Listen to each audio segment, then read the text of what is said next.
So we talk about hackers. I mean, what do they gain from hacking a website?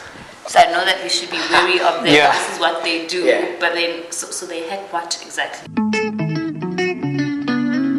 Welcome to Figuring It Out by Studio40.co, Africa's fastest growing online entrepreneurship show, figuring out issues on business growth, online technology, and the life around it. Broadcasting from Johannesburg, South Africa. Welcome to Figuring It Out on entrepreneurship. All about entrepreneurs trying to figure out business growth issues and going into the jungle to hunt down their favorite game, the client.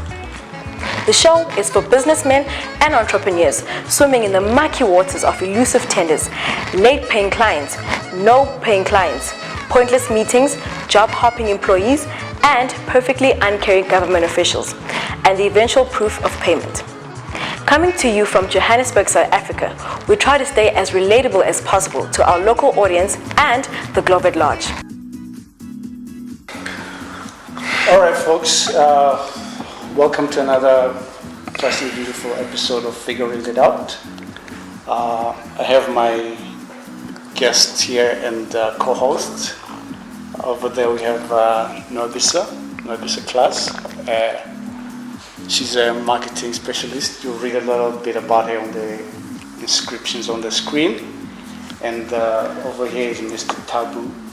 Tabu, I always have to emphasize that. Yeah. Don't make that mistake. Yeah, it's not a typo. Yeah, it's not, Tabu is Swahili. Yeah. Tabu means... It means problems, that's why. Why do you have to, like... Oh, yeah. It's the opening part of the show. Yeah. Okay. Yeah. All right. I forgot that. Anyway, this is Mr. Tabu Swedi. Yeah. He's our usual co-host. And today we have our guest, Mr. Reed, Nicky Reed. He's thanks. SEO specialist. Great to be here. He has a lot of insight with matters regarding the internet, hence why we have him today. So I'm just going to go out and just lay the playing field here and just let you all in on what we're talking about today. You can't smile. You have to all look. This is a serious show, man. Think carte blanche.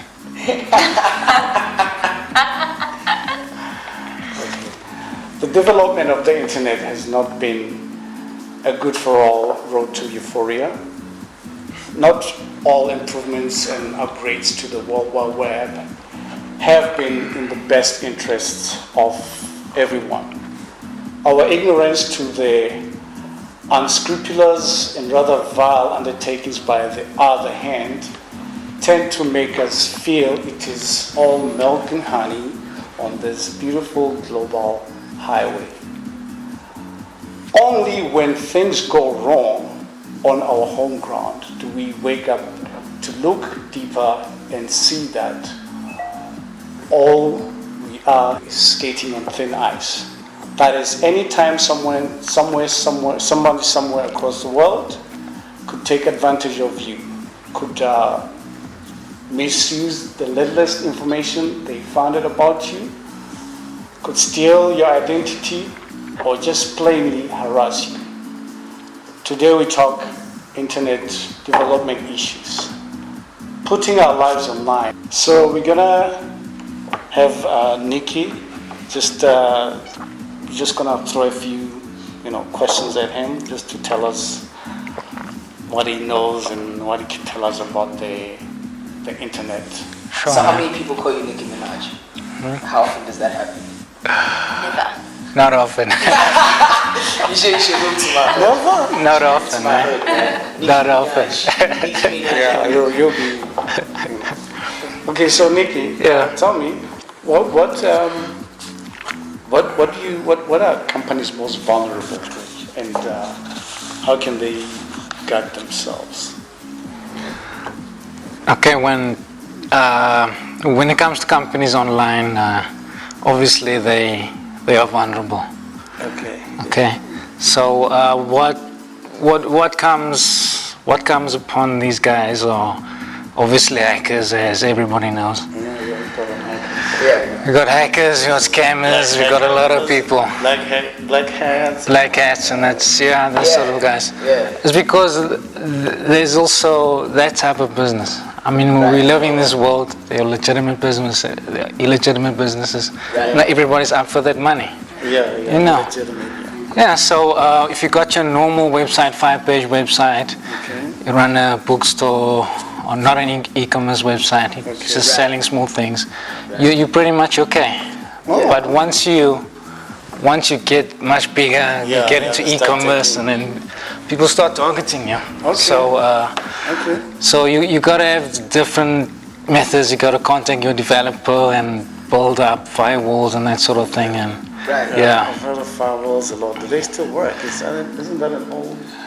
I don't know. I mean, that's why I think it's here. You know, you know, we often just try and build our own sort of WordPress thing. There's templates that you can get, etc. You know, I've got a little bit of a passion for software engineering. I can't code to save my life. I know the basics of languages. So what should these folks be doing about, you know, going about their online presence? You know, what kind of expertise are required? What basic security measures? you mean in terms of security? In terms of security in particular. When people start a website, they got to realize that everybody can access that. Right. Everybody knows. I mean, most people know that you go to. Is it just everybody or some people? Most people know. In Eastern Europe. We're going to edit that out. We're going to get a missile here. Putin does not play. Okay. Who's Putin? I don't know. Putin. Bring it back. Bring it back. Okay. And I think then my question is around, like, I've totally never understood, as I look away, what is e-commerce? I mean, this is a word we throw around, so people that like me don't know. What is that exactly? E-commerce happens when a website, when there's any transaction on the website. Like you're coming along, you add to cart, and then you carry on, and then contact them, and you give your details out. Like your credit card details and that sort of thing. Right, so there's a monetary transaction. That's an e-commerce website. For example, Take a Lot. Take a lot. That's a massive website, Shopify.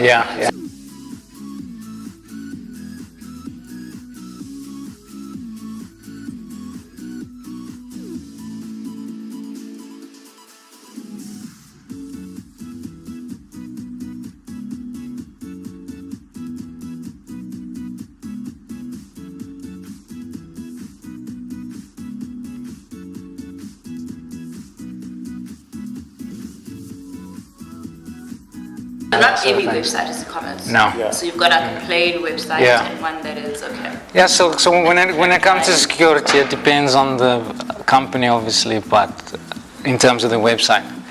So for basic websites, you get standard security plugins for WordPress, because WordPress is the most popular CMS. And people are still underestimating its power. I think it's a lot of blogging thing. It's actually definitely. But if anything on that, like I heard between WordPress, I think the other one is Java, and you can correct me, this is not my field. Java is a programming language. Joomla. Gotcha. So I think between those two, I mean, I heard that if anything, if you were trying to hack a website, the WordPress would be the one easiest to hack. I mean, I don't know. This is no. You are correct. You see, since WordPress started, there's been so much updates. But the issue is that some people, they don't update their WordPress. You see. So as WordPress progresses, they found out all these gaps and these weaknesses in the systems, and then they fix it, and they release updates. And the problem is that most of the people don't install those updates. So that's why we have these issues. So install your updates. So you have to install your updates, Get those plugs. You have to. Plugins.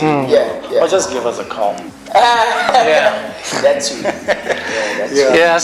So basically you start up your WordPress website, go onto your favorite search engine, search for security plugins, WordPress plugins. You get a lot of free ones. There's a lot of free ones, so there's no excuse not to install them. But I think people don't know that. I think people don't know that's free the ones thing. out there. So I think it's quite interesting that they are. I don't know. Yeah, no, I think WordPress. So I'm glad, needs to get out there. Yeah. WordPress tend to give you a lot of free, free stuff. So, are most companies? Would you say people are guarding themselves? Not just on websites, just online. How secure is the internet?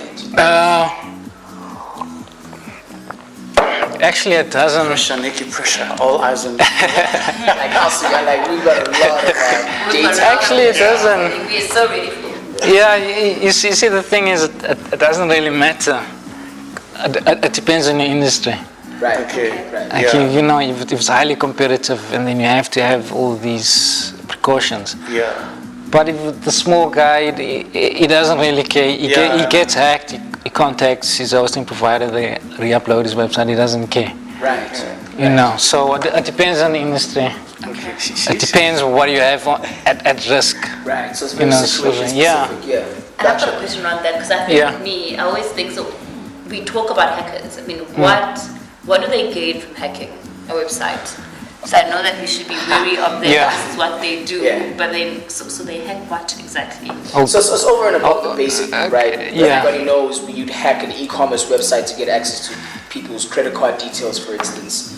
That's what. Critical websites like banks, etc. I mean, we all know that. Why do hackers do what they do? Are they good hackers or are they bad hackers? Yeah, that's what. And are they local? A lot of people, when they think of hacking, Yeah. they think of the movies. They're hacking Yeah. hacking into banks, getting millions of dollars. Right. The Matrix. But most of the time, it's not like that. Okay. Most It's of the like time. little. It's like you see, when it comes to hackers, they have all these different teams and clubs and cliques and whatever, and they have automated software that just goes out. So they're not targeting you specifically. They're targeting thousands of So websites. it's a hobby. So Yeah. basically, sometimes. they hack people's information. Why? As For street cred. Oh, okay. So they go there, I've hacked this guy, I've hacked this This is guy. an extremely nerdy thing. Yeah. at that point, you so like- took the words out of my mouth. Just sitting on thinking, let's play. So no, I built this thing that got access to this other world. Yeah. But you got to see it as that's one part of it. That's one part of it. Right. And then you get another part where I will hack you specifically. Malicious. Right? Where actually, etc. Okay, I thought you meant where there's actually a motive to maybe steal your information or actually. There's real malicious intent. In order to gain something. Right. I'll tell you about this person that I mentioned earlier that their bank account got hacked. I suspect is what they, what they call, what is it, key loggers, I think. Yeah. What happens here is every time you type something, you type your password, you type your name and all this stuff. Yeah. There's a little software that they've sneaked into your computer that picks up all the when you press K, it picks up that K. Yeah. Press S, it picks up that S. Yeah, sure. So you see when it's somewhere. Cloning, I mean. You can tell when you're logging into your bank account or now he's getting into his bank account. Yeah. Usually when it comes to those sort of attacks, they're targeting you specifically. Yeah.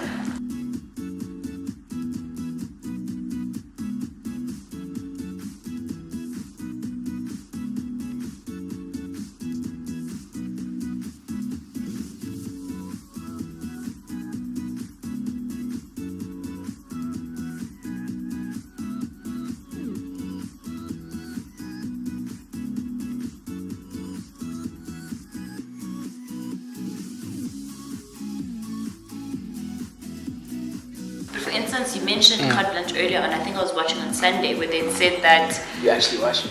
I do. You are so not like your street cred.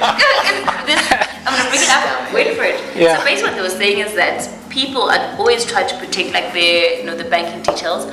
However, every time you log on, because you always just, if you're buying anything on the web, you buy with your credit card. So they say literally every time you use it, that's you giving your information away to the World Wide Web, and then somebody somewhere storing that. So you need to be careful in terms of where. And I'm like, free Wi-Fi, and I log on. And I pray you need to be careful of that, because that's how people get your details. Right. Now your credit card is across. Somewhere. That's how. Do you buy all the time? I'm like, is it? Bad. It's just the free Wi-Fi you need to be careful of, but private. And I'm like, I think that's the worst, so because I found that interesting. So I just because of free Wi-Fi, actually you have to log into those guys' free Wi-Fi. There are precautions to protect yourself, but 98% of people do not do that. But then what are those precautions? Sorry, I mean, I think because I do this all the time. I work anywhere. So there's a lot. There's a lot of software you have to install and all of that. There's a lot. I have to get really into it, man. But basically, most people don't. Where we are, free Wi-Fi. It's just free Wi-Fi. Just use. If you do anything personal, anything that's what I was about to say. that can be used against you. Banking on like free Wi-Fi. Yes, exactly. But I mean, surely like over-the-top communication is fine. But I mean, now you're into your emails. And emails, I think, I mean, at some point you would have, logged on to or received some other bank information in your emails. I think. I just hate like, let's not vilify the internet. I really. Yeah, that's what I'm. I just don't want us to vilify. Sure. Bring it in. I hear you, right? Trying to tip the scales again. Freak everybody out. I know. And plus, free Wi-Fi is important, man. Internet. I'm a strong. I really believe the more people have access to internet, it's like the more. That's a great thing. People are marginalized because they don't have access to information. I think we were talking the other day that indeed Wi-Fi is going to at some point become like a water, basic human right. electricity. So Google is working on a project. I can't remember. I think it's called Project Balloon. Where they're releasing balloons for Africa for free internet, and Facebook is also doing on projects for that. Because they say they want to help Africa, but they also need more. They need more clients. Get more people on But an Facebook. ex-colleague of mine, and then she won this other entrepreneurial venture where she's got these benches where you go in and you plug and you get free Wi-Fi. Wow. And she wanted. I mean, I don't know where she is now because we're not talking, but she's going to distribute them. Sorry, I Because digress. I don't work for the same company. So I thought that was nice initiative, and at the time I was like, I couldn't see it, and now I see how important it is, where like you'll see a bench and then anyone can just go and plug in, and then that's where you put your in the US about, I think 2 months ago, one of the states they had free internet on the street. So it was helping a lot of people, but they shut it down because a lot of homeless people were using the internet But what's wrong with that? What's wrong with homeless people? They were using it. They were using it for hours. So they had to. What did they use like? Between Matt and I, right? They were using on. We let you finish. There's probably homeless people who are doing what with this. No. I'm just homeless people with The issue is sitting there with, You'd be surprised. Most people here have cell phones, and you were thinking food, cell phone. Cell phone penetration rate. You see the issue was they were visiting adult websites, they were visiting YouTube and that sort of thing. So obviously the companies who put those machines out there, they were tracking all this information. So because they were abusing it, they shut it down. But then can't you just put a measure then that allows that you can't access those specific sites, and you can I don't know, maybe check out some educational things. Can't they put those measures in? The issue is that people are using Facebook for so many things now, right now. So on there you can have fun, look at videos, but you can find a job. You can find where is the next homeless shelter. Exactly. Do not. So it's really difficult. Right? You just pump them with more and more and more until we get to a point where they don't being on an adult website is not exciting anymore. So now if you try to restrict it, that's the mystique. Just pump them with more and more and more internet until it becomes like a non-issue. Yeah. It's one of You know those what I mean? Like it becomes like you don't see homeless people playing around with water. Yeah. It's like easily That's available. awesome. You know what I mean? Just pump them with more. That's what we need. More internet, not less of it. Yeah.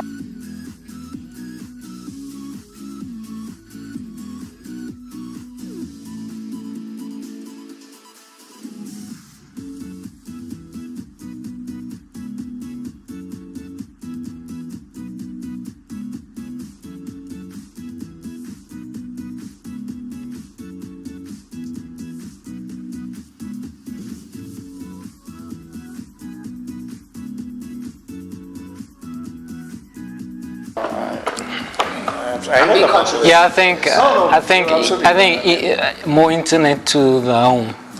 Right. Yes. Right. Yes. Fiber to the home is like. Yes, Yeah. because when once it's like so publicly accessible, like I said in the States, where they have it on the street, Yeah. they have a screen that's protected, there's protection around it, Right. and people can sit there and use the internet. Right.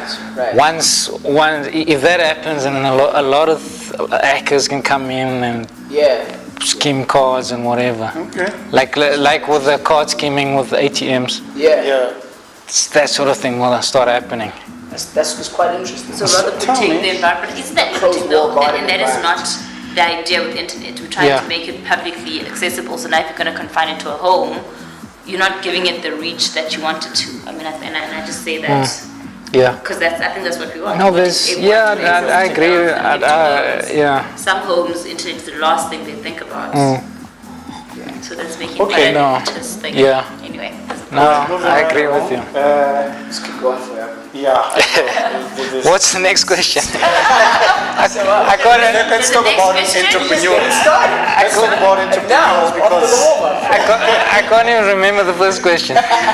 no, don't worry. Here's the next question. How can entrepreneurs benefit from the? We all know that you can get on Wi-Fi, but what are the most significant thing that can really What? Help your business as a startup. yeah. Yes.